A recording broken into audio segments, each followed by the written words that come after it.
Huwag na ako'y isul-isulti sa inyo, ano? Pinaka-importante gini. Nganong nakaari ko din sa Bohol. Oh, gusto niyo mabawaan? Nganong nakaari man ko din sa Bohol?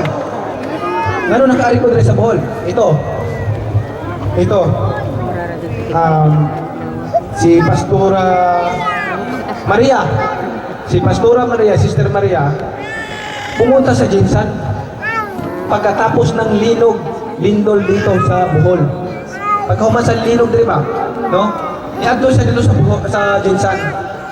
In-invite siya na, muwari daw ko dito sa Bohol. Muwari daw ko dito sa Bohol para mag-share sa Word of God. Ingon ko nga kay Sister. Sabi ko, busy man ako, nag-training ko. Ako sa training, kay laban ako sa Macau. So, Sister, di ko mag-ato, kay busy kayo ko. Pagkahuman po sa payat, busy po kayo ko na kay mag-December na. Ingon siya nga, sige lang, pero sabi ko, tagaan ako sa number. Sabi ko, Sister, tawagin lang ko, di kuman sa kulaban. Di kuman sa kulaban, tawagin lang ko. Pero dili pa na-confirm ha.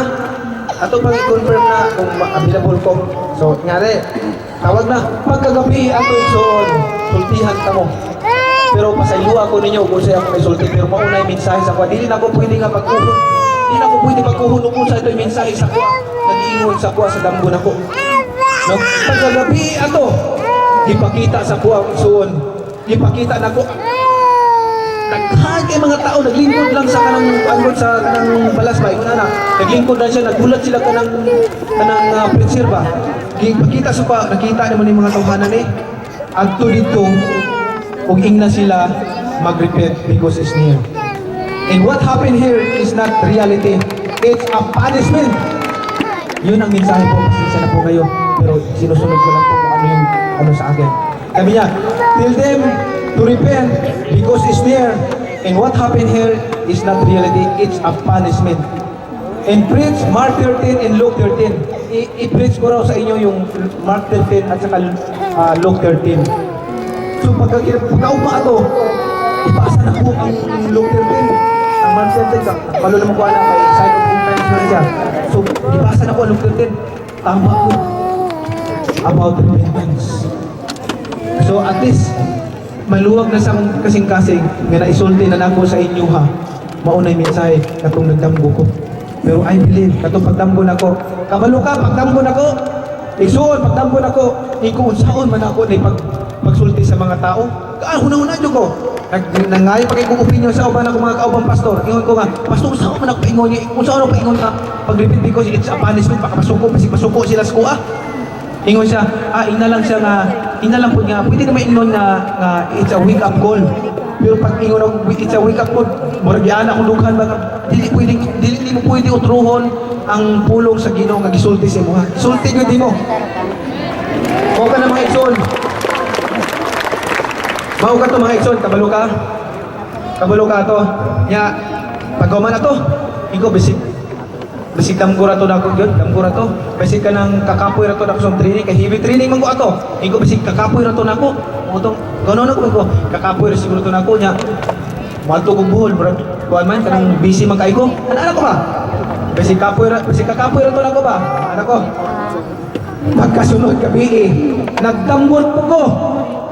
Usay damgo nako. Ang damgo nako isuon ipakita sa kuha ang Davao nga naglinog. Ang Davao naglinog. Ipakita sa kuha, ang Davao naglinog. Pero walay natumpag. Nakita mo nung tapos pagkaugma ato, Martes no sa gabi, tapos pagka Merkules, nagkita mi kay kaniya kung kauban rin, katong isa kauban akong pastor, taga Davao man. So, taga Davao siya, na-mention po na ako kay Pastor Rixel o Pastor Boy. I-mention ako sila, uy, nakita anak ko sa dambo na ko, ang Davao maglinog. Maglinog sa Davao. After 4 days, naglinog yun. Pero dili kay ko lang 4.2 lang, walay naguba. So ang akong damgo, i-compare man lang kay nagdaot man ko. Ikaw bisig damgo ra to. Ano ko bisig damgo ra siguro to kay kuan man kanang kakapoy man kay ko. Pero gipadamgo ko kontro nga naglinog ug naghitabo. Mao to igsuon nga, mao to nga perminti ko kuha sa komposisya. Maingon pagtawag ni sister sa kuha. Sige okay mo anhan ako diha sa Cebu. Mana mo sipo? Ayaw na pagkamalakaw kung sa'y puy, ano mo niya, kung sa'y pagkaon mo niya, basta kami na bahala. The Lord always provide. Amen.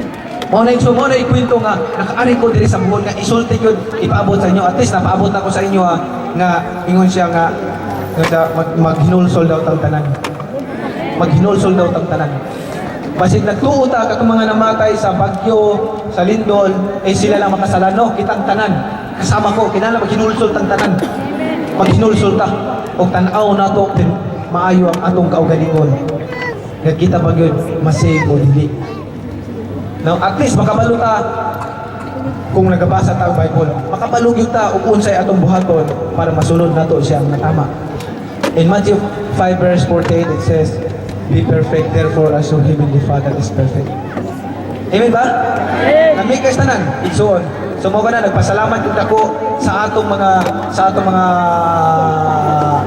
mga pastors na nag-organize aning tanan nga mga churches nandito, siyempre sa atong mayor, minamahal na mayor, sa atong gobernador, congressman, sila nagtabang gid itaw organize ani, no? Atong mga councilors, vice mayor, vice governor, tanan nga mga opisyalis, board members, no?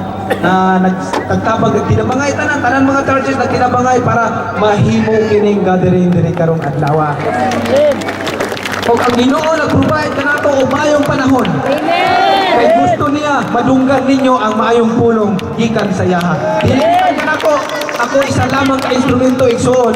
Isa lamang ka instrumento nga magpaabot nga minsan ang mapaabot sa inyo ang mensahe sa Ginoo para sa kanatong tanan. Mao ka na igsoon nga pasalamatan nato ug palakpakan nato ang mahal na Panginoon. Hallelujah. Lord, Creator of heaven and earth, in Jesus' mighty name. Nagpasalamat kami, Ginoo, na sa araw na ito, binuksan mo ang aming puso't isipan, Lord, na maintindihan namin ang iyong banal na kautusan. Lord, salamat, Ginoo, sa kalamdagan sa akong pangunahuna, na nasabtan ako ang imong mga pulong karon. O Ginoo, akong pagabuhaton, ikinabuhi nako ang akong nadunggan karon, Ginoo, gikan kanimo. Salamat Ginoo sa imong mga grasya nga gihatag kanako ug sa among pamilya. Lord, nagapasalamat kami sa padayon nimong paghigugma kanamo bisan tuod nga kami sige padayon og buhat og sala batok kanimo Ginoo.